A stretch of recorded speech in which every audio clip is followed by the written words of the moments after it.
De todas las lesiones que podemos tener los corredores, hay una en particular que es considerada la más dolorosa y temida. Y por más zapatilla running último modelo de placa de carbono que usemos, no hay músculo de las piernas que no esté expuesto o libre de romperse. Hablamos del maldito desgarro.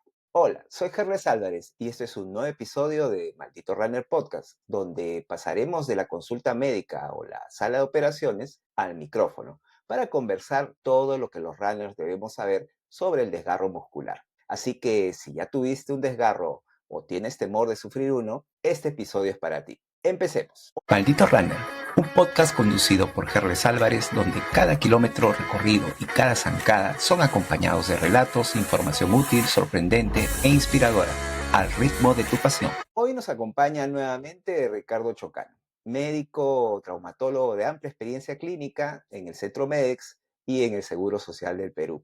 Bienvenido, Ricardo, otra vez para tratar un tema importante de los runners, de las lesiones, como es el desgarro muscular. Hola, Carlos, ¿cómo estás? Buenas noches. Qué un gusto estar de nuevo contigo y bueno, ayudar y comentar en lo que se pueda. Para que nuestros runners, sobre todo los principiantes, que son los que más desconocen de este tema, y los aficionados, y también para los que ya vienen corriendo cierto tiempo y que pueden desconocer el tema del desgarro. Comencemos desde lo más básico. ¿Qué es un desgarro muscular? Y sobre todo, ¿cómo saber diferenciarlo de lo que podría ser una contractura? Normalmente un desgarro es la ruptura de fibras musculares y depende del primero, segundo, tercer grado de la cantidad de fibras realmente que se han roto, ¿no? Pueden ser de un 5 a un 10%, de un 10% a un 50 o mayor de un 50, para que sea primero, segundo o tercer grado. En función a eso ya se ve qué se haría, pero obviamente un desgarro es una ruptura de fibras musculares, sea una o sea un montón. Y esas rupturas no necesariamente tienen que ser muy traumáticas, muy grandes, también micro, podríamos hablar de micro rupturas. Claro, basta que se rompan unas fibras, por eso que parezca simple, basta que se rompan dos fibras, por ponerle Ujú, algo al azar, se consideraría una ruptura, un desgarro muscular. ujú. Ahora, normalmente hay una distensión, eso hace que el músculo se estire sin que llegue a romperse, y cuando se rompen las fibras ya se convierte en un desgarro. Saber eso, ¿no? Sobre todo con estos pequeños desgarros o estos desgarros leves, que ya vamos a ir hablando del nivel de gravedad, con esos otros dolores. Por ejemplo, me imagino en una carrera, en una maratón, una media maratón, una gran distancia, de hecho, vamos a terminar la carrera y probablemente vamos a terminar con unos pequeños desgarros. ¿Cómo saber diferenciar que termino mi carrera y estoy desgarrado, por más mínimo que sea? Normalmente cuando una persona está corriendo siente como un tirón o un jalón y ahí empieza un dolor.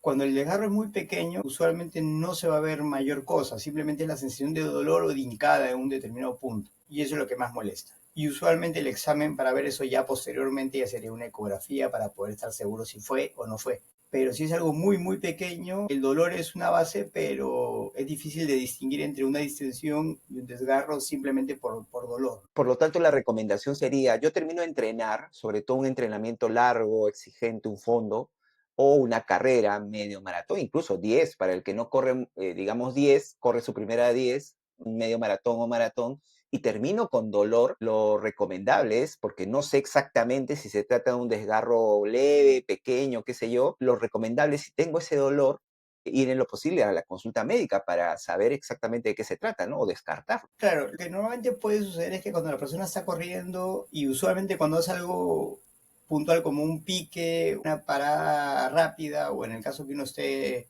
simplemente calentando, tira mucho y siente como un jalón o un pequeño hincón y de ahí empieza el dolor, eso ya es un indicativo que puede haber sido un desgarro. Claro. Entonces, es clave ese indicador. No es un dolor como normalmente puede darse o en situaciones de fatiga o ejercicio No es intenso. algo diferente, es un dolor muy agudo y es como un hincón que se siente y un jalón, ¿no? Claro. Entonces así empieza. ¿Y puede En haber algo cuando es hinchazón? simple. ¿Puede haber ¿Perdón? hinchazón? ¿Puede haber hinchazón? Cuando es muy leve es poco probable, más que nada es el dolor. Cuando es Ujú. moderado, ahí sí ya empieza inclusive a verse ya los hematomas, que es porque, o sea, una ruptura de fibras musculares es una ruptura de tejido, por lo tanto hay sangrado. Entonces, cuando Ujú. es muy, muy pequeño y es profundo, y ese sangrado no se ve, queda enmascarado entre las fibras musculares y no se ve en el exterior y pasa desapercibido. Cuando es un desgarro moderado, que ya implica una mayor cantidad de fibras rotas, probablemente ahí el sangrado genera moretón y es donde se ve normalmente el clásico hematoma o moretón después del tirón o el hincón. Y si ya es más grande todavía, se ve inclusive la deformación porque las fibras se jalan y se ve un espacio que se genera como un hundimiento y una separación de fibras. Y se palpa claramente ese espacio que es un hiato, ¿no? Por lo que estás contando, ¿no? Debería preocuparnos a los runners más bien esos desgarros leves, por una razón. Porque quién, yo me imagino la mayoría, si no la totalidad, que tiene esos desgarros pequeños, dice, ah, no, este es un pequeño dolor y listo.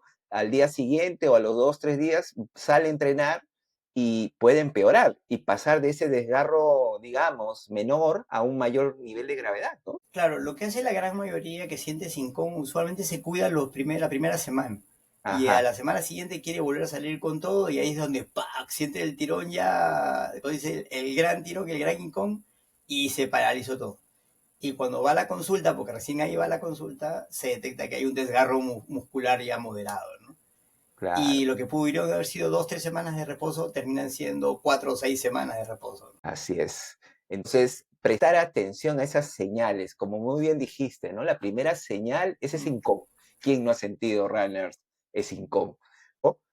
Ese hincón ya es un indicador de tener que ir al especialista para que en todo caso nos diagnostique y descarte o confirme. Claro, con eso ya se puede tomar las pautas para darle el reposo adecuado y que pueda reintegrarse como siempre quieren lo más rápido posible. Así es. Y no se cura con cremitas, ni hielo, ni nada de esas cosas cuando ya tienes un desgarro, ¿cierto? Bueno, ahí es paciencia y buen humor. Es como una Claro, herida, hay que esperar que cicatrice y por más que, como quien dice, por más que uno sople, el local no pega más rápido, hay que esperar nomás. definitivamente vale esa metáfora, ¿no? ¿Qué hacer prontamente entonces? Hablemos ya, tenemos ese hincón, por ejemplo, ¿cuál es el tiempo de actuar frente a eso? Exactamente, es una vez que uno siente el incón, parar de entrenar o parar de correr, hielo inmediatamente, reposo. Muchos utilizan una venda, pero no puede ser compresiva, es simplemente como para que dé cierto sostén, no debe ser sunchada, debe ser firme, pero no sunchada. Y lo otro es levantar la pierna para que eso también ayude, porque al tener las piernas abajo, por gravedad y todo, va a tender a hincharse. Entonces, al levantar la pierna, con eso mejora la irrigación y reposa. Y el hielo sí es básico. Siempre envuelto en toalla, nunca directo a la piel, o en un polo, nunca directo a la piel porque el hielo quema. Es lo que estábamos comentando previo a la conexión, el protocolo que ustedes lo conocen, los médicos, la gente de fisioterapia también, que en inglés es RICE, ¿no? Que es descanso, hielo, compresión y elevar las Y piernas, elevación ¿no? de la pierna. Ajá. Pero importante lo que dices en cuanto a la compresión. Veo muchos runners que usan unas vendas o unas medias de compresión que probablemente si están con ese desgarro, la compresión es tan fuerte que termina siendo contraproducente, ¿no? Claro, lo que pasa es que mientras más sunche o mientras más apriete, tiende a cortar también la circulación. El Ajá. músculo va a tender a ensancharse porque en toda actividad física el músculo tiende a ensancharse y bajo la compresión que hay genera dolor, adormecimiento, calambre, pérdida de fuerza por la misma compresión. Y si tenemos un músculo que está resentido o lesionado, lo va a terminar de inflamar o resentir, sumado a que se va a aumentar todo lo demás, ¿no? Termina siendo contraproducente y un mito ese tema de la compresión, ¿no? Donde se piensa que así como el dolor, que mientras más dolor es mejor en el running, lo mismo, mientras más compresión es mejor porque así la lesión, el dolor se va a ir, no es cierto. No es así, lo que pasa es que sí se siente, entre comillas, cierta mejoría Ujú. y lo toma como que es la solución y no, es simplemente un poco de mejoría, pero es momentáneo y a la larga genera otro tipo de problemas. Lo ideal sí es colocarse, por ejemplo, una muslera o algo suave, pero no sunchado. ¿Y puedes comentarnos algunos casos clínicos vinculados al running Sí, que normalmente sirvan de lección? claro, por ejemplo, cuando pican o corren, básicamente puede haber desgarros del muslo, ya sea isquiotibiales, el cuádriceps, puede ser a nivel de los gemelos. Bueno, y ahí ya se suma lo que es también las rupturas tendinosas, ¿no? Del tendón rotuliano, del tendón del cuádriceps o del tendón de Aquiles, que son los más comunes.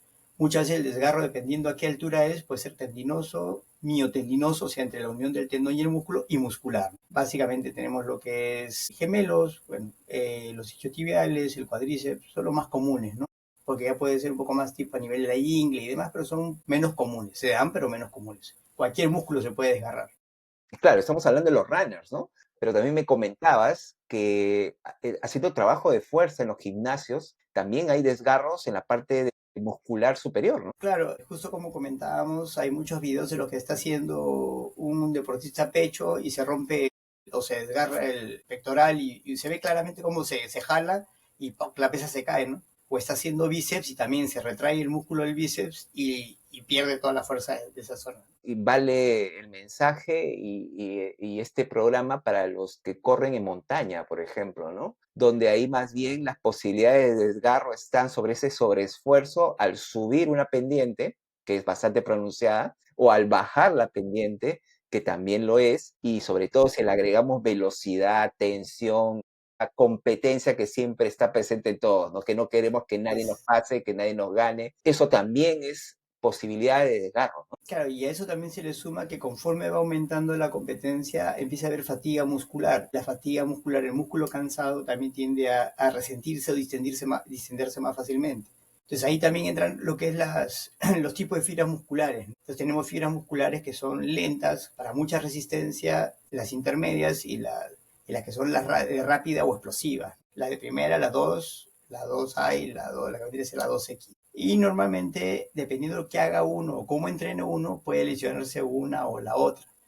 Entonces, un de velocista tiene más la de potencia, mientras que el maratonista tiene más la de resistencia. Pero no es que no tenga las otras. Los Claro, dos tienen de ambas. Lo que pasa es que claro. uno predomina más en el otro. En pocas palabras, dependiendo el tipo de carrera que hagamos, velocidad o fondo, va a depender mucho el nivel de exigencia y probabilidad de desgarro de esas fibras que estás diferenciando, ¿no? Claro, por ejemplo, un maratonista cuando ya va a terminar y le mete el último empujón a los últimos metros, ya que ya corrió 41 kilómetros y 900 metros, y las piernas están que no le dan, y ese empujón que le da al final para cerrar puede ocasionar un desgarro.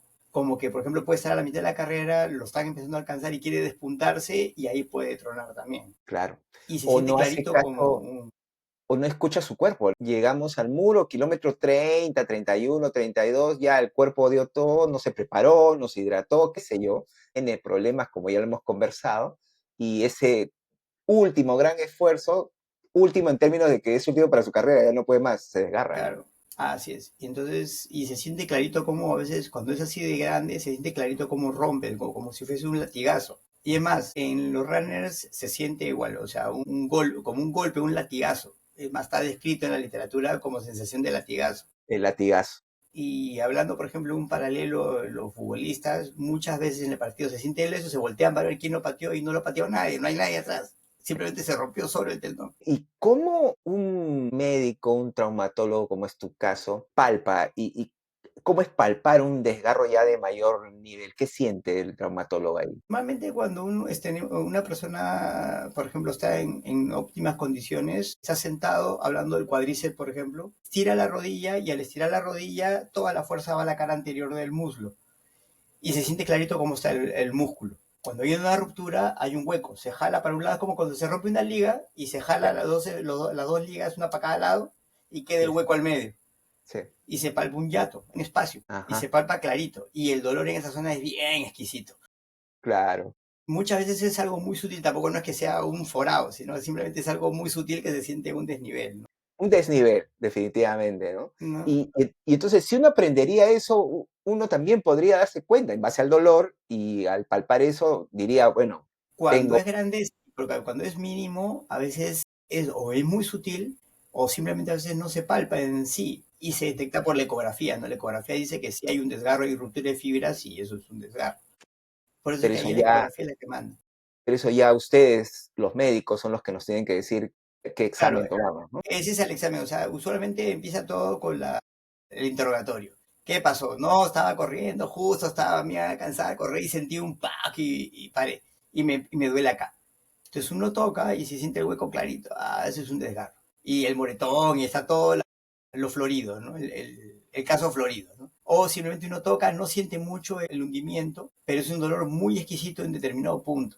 Entonces eso es ya para una ecografía y confirmar lo que uno cree, ¿no? ¿Y resonancia en qué caso se aplica? Porque voy a tener un programa la próxima semana sobre resonancia y running. Y en el caso de resonancia, ¿se aplica también para ese tipo de lesiones de desgarro o no? Sí, sí, pero podría ser más que nada cuando tienes un desgarro muy grande y ya piensas en algo quirúrgico. Y en ese caso, una persona que va a resonancia y confirma su gravedad de desgarro, es una persona que no puede correr definitivamente, ¿no? No va a No, poder caminar ni pisar bien, ¿no? tampoco va a poder caminar ni pisar bien. O sea, el dolor que va a Claro, tener va a ser, y aparte el desnivel muscular va a ser totalmente notorio. Pues, o sea, es algo claro, que casi, casi es como que te diga, aquí estoy, ¿no? O sea, así es. Y es evidente. Entonces, es claro, importante diferenciar, ¿no? Lo que es ecografía, lo que es resonancia, de acuerdo a la gravedad del desgarro. claro. Entonces la ecografía es algo más simple, más rápido de obtener y da muy buenos resultados para un desgarro convencional. Para planificar una cirugía ya se pide la resonancia, que es por cortes y va a dar también mucho más imágenes y detalle del tipo de desgarro, el tamaño del desgarro y la gravedad del desgarro. Tú hablaste de cuántos niveles, de qué gravedades estamos hablando de rangos. Normalmente es de primero, segundo y tercer grado. En Ya. primer grado es cuando tiene una ruptura entre 5 y un 10%, en segundo grado cuando tiene entre un 10% y un 50%, y un desgarro de tercer grado es cuando tiene más de un 50% de las fibras rotas. Ujú. Obviamente eso es bastante, digamos, más para una clase que otra cosa porque uno nunca va a contar las fibras. Así es, Normalmente en los exámenes se ve un porcentaje de tanta dimensión está rota y ahí saca más o menos el porcentaje, ¿no? claro. Y ahí vamos a ver si es primero o segundo grado. Ustedes como médicos nos dicen a nosotros simplemente tienes un desgarro Primero, leve, primero y segundo grado, más o primero, menos como segundo, dice. tercer grado, listo. No hace falta que nos cuenten las fibras rotas que tenemos. Claro, el otro es más para una clase, ¿no? Más que para Claro, otra cosa. Pero claro. es un promedio, o sea, un desgarro simple podría ser el que esté hinchado o hay mucho dolor, pero no se ve mayor hematoma, puede caminar, le molesta cuando ciertas cosas. De segundo grado pues un dolor un poco más limitante, pero puede caminar, se ve ya un hematoma, se puede palpar una deformidad, pero todavía es manejable. Y de tercer grado es cuando ya se ve el hueco ya totalmente notorio, si hay una limitación funcional, pérdida de fuerza, un dolor que es mucho más marcado y exquisito. Y sobre todo que los runners no descuiden ese aspecto, ¿no? Por eso digo, a mí me preocupa más el desgarro nivel o grado uno por una razón, pues como es un dolor, no me impide Claro, caminar, correr, y puedo correr. De ahí puedo pasar del 1 al 2, claro, ¿cierto? lógico. Es como que un pantalón se va rompiendo y se va jalando y se va desgarrando el Claro, músculo y un desgarro claro. simple termina en uno moderado y uno moderado puede terminar en uno complejo. La diferencia está en que mientras más dolor tiene una persona como que se aguanta un poco más y el dolor es el freno de uno, ¿no? Claro. Entonces, digamos que un desgarro de primer grado tiende a calmar o disminuir las molestias a las 2 semanas, entonces ya se siente bien. Pero Ujú. sentirse bien, como hablábamos alguna vez, no es estar totalmente recuperado, simplemente es estar en mi rango de tolerancia y de que no me molesta. Pero a la primera que lo sobreexijo, puedo tranquilamente volverlo a lesionar. Lo otro que también se va a sentir es que cuando el músculo se empieza a cicatrizar y queda cicatrizado, el músculo es elástico y la cicatriz no. Entonces el músculo va a jalar y se va a sentir la tensión de carga en la cicatriz. Entonces un desgarro cicatrizado, pero no bien tratado, no bien cuidado, puede volver a desgarrarse y ser peor la segunda vez sumado a la primera. Entonces, Entonces ahí estamos cuidarse. hablando ya de tratamiento, ¿no? Uh -huh. Así como existe un protocolo para abordar apenas tenemos el desgarro, ¿cuáles serían esas fases para tratar ya el desgarro en su recuperación? Normalmente estamos hablando de un desgarro de primer grado, usualmente entre las 3 semanas ya el dolor debería estar cayendo. Básicamente ahí es terapia física. Para empezar, como dijimos, hielo es de arranque. Ujú. Como decimos algunos, san hielo, ¿no? Hielo es para todo. Entonces, hielo envuelto en toalla, siempre con intervalos de 10 o 15 minutos, pone y saca para ayudar a calmar el dolor, ayudar a desinflamar. Darle movimiento, pero sin abuso, para que el músculo tampoco se contracture con efecto de rebote, sino que tenga movimiento. A las 2 semanas, que ya el dolor cae, a las 3 semanas, terapia física. Y eso usualmente ya al mes debería estar como para empezar a entrenar otra vez con cuidado, progresivamente. Ujú. Si es un desgarro de segundo grado, usualmente por lo menos son digamos, de 3 a 6 semanas. Hielo, reposo, pierna en alto, las vendas que hablamos al principio, pero sin que sean muy apretadas. Igual darle movimiento suave, caminar con cuidado y de ahí terapia física. Y si es un desgarro ya mayor que implica cirugía, normalmente ya ese protocolo va a cambiar en función al tipo de cirugía, el tipo de tratamiento, según qué músculo sea y todo, porque depende mucho de la tensión y la carga que reciba. En un nivel de un desgarro segundo grado inclusive se puede inmovilizar, colocarle alguna férula de yeso o algo por una semana o 10 días para darle un reposo para que descanse como Dios manda y de ahí otra vez volverle a dar movimiento. Y digamos en el nivel 3, ¿cuánto tiempo estamos hablando de para Ahí y volver? sí puede ser de 3 a 6 meses por lo menos, o Wow, sea, como fase de recuperación y después rehabilitación. claro. Por ejemplo, un tendón de Aquiles, estamos hablando de por lo menos de 6 a 8 semanas de yeso después de operado. Y después estamos hablando de por lo menos 6 meses de rehabilitación. Entonces, dependiendo el músculo que se desgarra, el tamaño del músculo que se desgarra, los tiempos que uno va a tener en cuenta, los cuidados, qué tan grande ha sido la dimensión del desgarro, ¿no? Todo eso puede influir. Y sobre todo tener mucho cuidado y responsabilidad con nuestro cuerpo, ¿no? Porque te acuerdas que en el programa anterior vimos el tema de esta chica que se fracturó en una zona bien extraña, por lo que decías tú, porque normalmente las fracturas son más abajo, pero la chica se fracturó más arriba de la rodilla, pero estamos hablando de hueso ahí, pero Claro, también la chica pudo haberse no fracturado, pero pudo haberse desgarrado nivel 2 o 3 por semejante sobreesfuerzo, ¿no? claro, así es. O sea, llega un momento en que el músculo, o sea, el músculo es como un elástico, si lo queremos ver así, que jalas, estiras, jalas. Y llega un momento en que ¡poc! Ya no Se puede. rompe. Así es. Entonces puede ser fatiga, exceso de esfuerzo, sobrecarga. Y cuando hablamos de sobrecarga no solamente es el peso, sino el esfuerzo que uno debe dar con el trabajo, al picar, al parar en seco muchas veces, ¿no? Entonces todo eso puede influir. Bueno, entonces, hablemos de algunos aspectos que se desconocen, ¿no? Ya está clarísimo el tema del mito de correr con dolor. Eso definitivamente como idea, como verdad que creen muchos, hay que desterrarlo, descartarlo.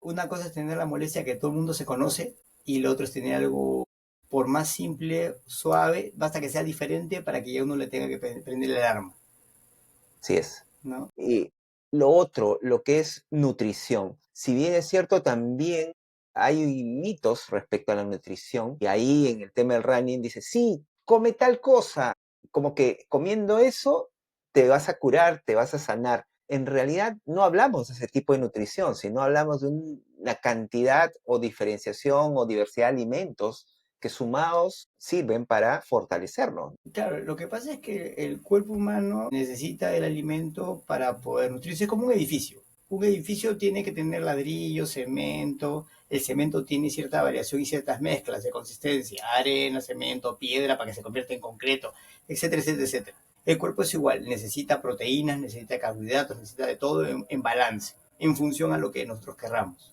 Entonces, por ejemplo, ustedes para una carrera, algunos comen mucha pasta antes como para tener más energía. Si es un levantador de pesas, comerán muchísima proteína para tratar de generar masa muscular, etcétera, etcétera, etcétera.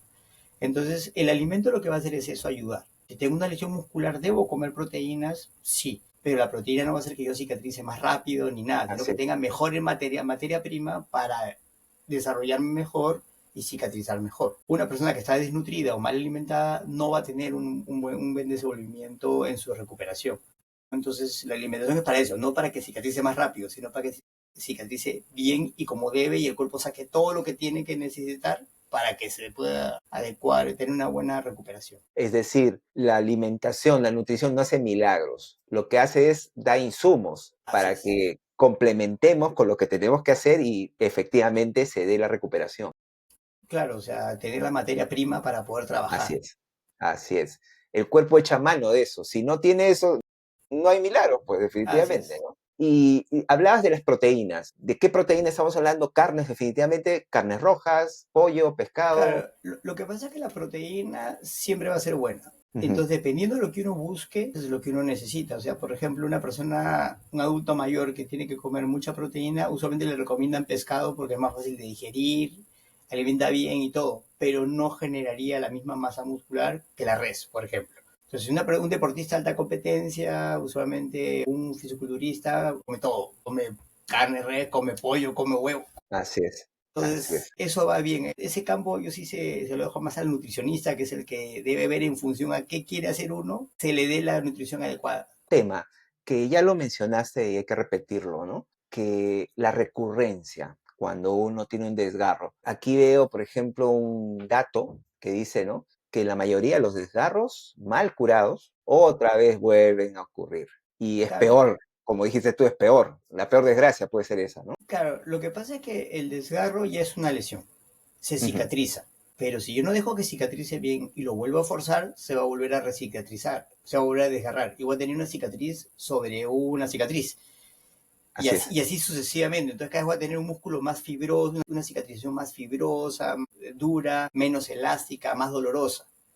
Y por lo tanto más tiempo en para. Al tener más tiempo en para, tengo también una disminución de masa muscular. Y al disminuir la masa muscular, también otra vez empezamos con mayor dolor o molestias, porque el músculo que hay es menos fuerte y yo lo quiero sobrecargar y sobreforzar. Entonces ya entra una mecánica de uso, ¿no? O como cuando hablábamos, ¿no? No es lo mismo una persona que tiene un muslo de, no sé, pues, 90 centímetros de ancho y tiene un desgarro de 1 centímetro, a una persona que tiene un muslo pues, de 30 centímetros con 1 centímetro de lesión. O sea, el centímetro es el mismo, pero no en dimensión y proporción. Claro, a mayor cantidad de músculo, definitivamente tenemos más posibilidades de enfrentar ese desgarro de la mejor manera, ¿no? Claro, o hay más músculo para desgarrarse. También, esa es una cosa interesantísima. Tampoco hay que creernos Superman, ¿no? Porque Claro, las dos posibilidades se pueden dar. A mayor cantidad de músculo, sí, claro. puedo enfrentar mejor el desgarro, pero también puedo tener una mayor cantidad de desgarro. Así es. Una moneda siempre tiene dos caras. Así Y es, siempre hay que ver las dos caras y analizar las dos caras siempre. claro. Y sobre todo, hacerle caso a nuestro cuerpo, no ser soberbios, ni ir por encima de nuestras propias capacidades. Hay que ser bastante modestos en eso, ¿no? Sí, una mano en el pecho y dos dedos de frente. Yo puedo engañar a medio mundo, pero a mí no me voy a engañar. Yo sé Así hasta es. dónde doy, hasta dónde llego, qué tanto puedo hacer, qué tanto me puedo exigir. En el fondo uno lo sabe. Y sobre todo para nuestros runners que ya superan los 50 años, 60 y estamos corriendo, regularnos, no dejarnos Claro, llevar por la emoción, por la subjetividad, por el ego, porque sí, ahí sí. hay posibilidades de lesionarnos y ojalá no desgarrar.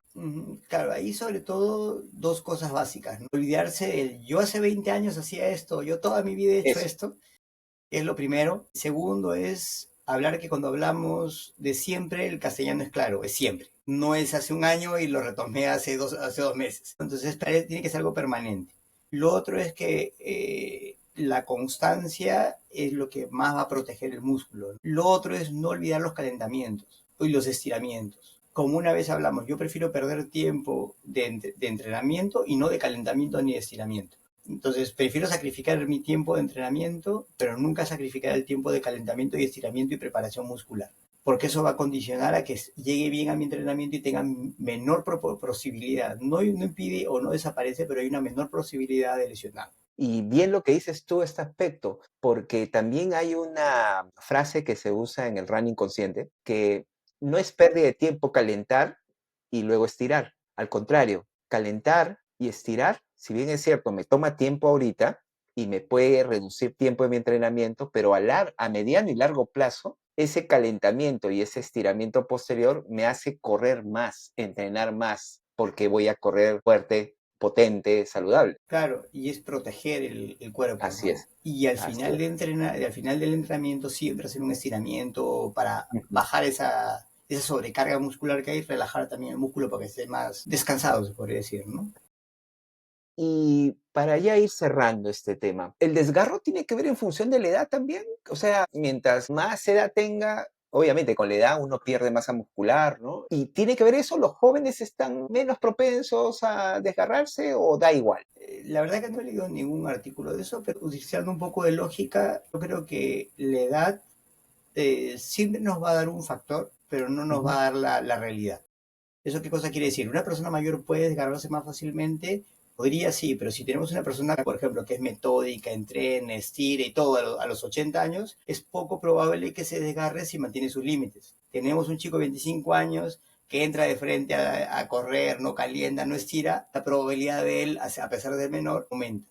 Que una persona de menor edad, 20, 25 años, tenga mejor tolerancia, entre comillas, y aguante un poco más, no quiere decir que no tienda a romper en algún momento, Así ¿no? es. Por eso yo creo que la edad siempre va a ser un factor porque el músculo no es el que era antes, pero no lo puedo poner como una condición primaria, sino la pondré como una condición secundaria. La edad actualmente para todo es secundario, inclusive para operarse. Actualmente la edad no manda. Si tenemos una persona de 80 años que se fractura y hay que poner una prótesis, camina, vivía sola, hacía toda su vida normal, se lo opera. De una persona de 70 o 60 años, hipertensa, diabética, no se cuida, hipotiroidea, mal alimentada, lo más probable es que ese paciente no se opere. Claro. ¿No? Entonces lo que condiciona no es tanto la edad, sino todo lo que rodea a la persona. Muy bien, Ricardo, muchísimas gracias por esta conversación, por toda la información, sobre todo un tema tan temido como es el desgarro en los runners, que de hecho los que nos están viendo y escuchando van a prestar mucha atención y lo más importante, ¿no? Tenemos que aplicar eso para quizás no sufrir un desgarro, pero en todo caso estar prevenidos, prepararnos y si tenemos un desgarro, pues que sea leve y no empeorarlo. Así es, y cuidarlo para poder recuperarse lo más rápido posible y regresar otra vez a la pista lo antes posible, con dos dedos de frente y una mano en el pecho. Muchísimas gracias, Ricardo, y hasta la próxima. No, un placer y ya sabes, cuando quieras, con todo gusto. Gracias por Gracias. todo. Malditos y malditas runners. Hemos llegado al final del episodio. Podemos concluir que la experiencia de un desgarro es el momento de que el corredor más soberbio aprende realmente la humildad biológica. No somos invencibles, es lo que nos dice Ricardo y nos dice nuestro cuerpo. Por eso, el conocimiento que nos llevamos hoy es la verdadera carrera ganada. Entender lo que nos dice el músculo, calentar con intención y respetar la fatiga son las mejores estrategias que cualquier placa de carbono en la zapatilla último modelo nos puede ofrecer. Usar el diagnóstico no para culpas o lamentos, sino para reconstruirnos mejor y más fuerte. La próxima vez que salgan a correr, recuerden que el mejor entrenamiento es el que nos permite volver a correr mañana. Seamos inteligentes y no solo más rápidos. Nos vemos en los próximos entrenos y en las próximas carreras. Hasta la próxima. Maldito Runner, un podcast conducido por Gerles Álvarez, donde cada kilómetro recorrido y cada zancada son acompañados de relatos, información útil, sorprendente e inspiradora, al ritmo de tu pasión.